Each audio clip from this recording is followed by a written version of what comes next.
വെളിയച്ചാലിൽ റോഡിലെ ഹമ്പ് മൂലം ഒരാളുടെ ജീവൻ നഷ്ടപ്പെട്ടതിന്റെ ഉത്തരവാദിത്വം പൊതുമരാമത്ത് വകുപ്പിനാണെന്ന് ആരോപണം. ഹമ്പിനെ കുറിച്ചുള്ള മുന്നറിയിപ്പുകളൊന്നും സ്ഥലത്തുണ്ടായിരുന്നില്ല. അപകടത്തിന് ശേഷം നാട്ടുകാരാണ് ഹമ്പിൽ വെള്ളവരയിട്ടത്. അശാസ്ത്രീയമായി നിർമ്മിച്ചിട്ടുള്ള ഹമ്പ് നീക്കം ചെയ്യണമെന്ന ആവശ്യവും ഉയർന്നിട്ടുണ്ട്.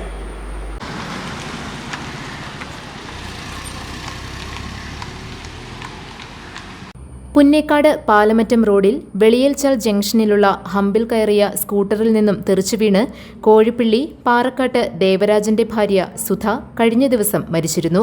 ഭർത്താവിനൊപ്പം യാത്ര ചെയ്യുമ്പോഴാണ് സുധ റോഡിലേക്ക് വീണത്. അപകടത്തിനും ഒരു ജീവൻ നഷ്ടപ്പെടാനും കാരണം പൊതുമരാമത്ത് വകുപ്പാണെന്നാണ് ആരോപണം ഉയർന്നിട്ടുള്ളത്. ഹമ്പ് ഇവിടെയുള്ളത് സംബന്ധിച്ച് ഒരു മുന്നറിയിപ്പും സ്ഥാപിച്ചിട്ടില്ല. ഹമ്പിൽ വെള്ളവരയുമുണ്ടായിരുന്നില്ല. ഇതുമൂലം സ്കൂട്ടർ ഓടിച്ചിരുന്ന ദേവരാജന് ഹമ്പിന്റെ സാന്നിധ്യം മനസ്സിലാകാതിരുന്നതാണ് അപകടത്തിന് കാരണമായത്. ഇതിനു മുമ്പും സമാന രീതിയിൽ അപകടങ്ങൾ ഉണ്ടായിട്ടുണ്ടെന്ന് നാട്ടുകാർ പറഞ്ഞു.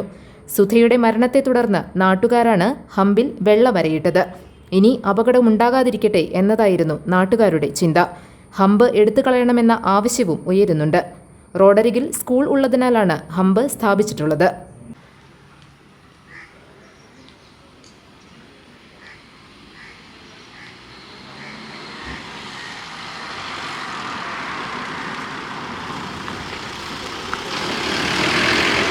GTV news, Keerampara.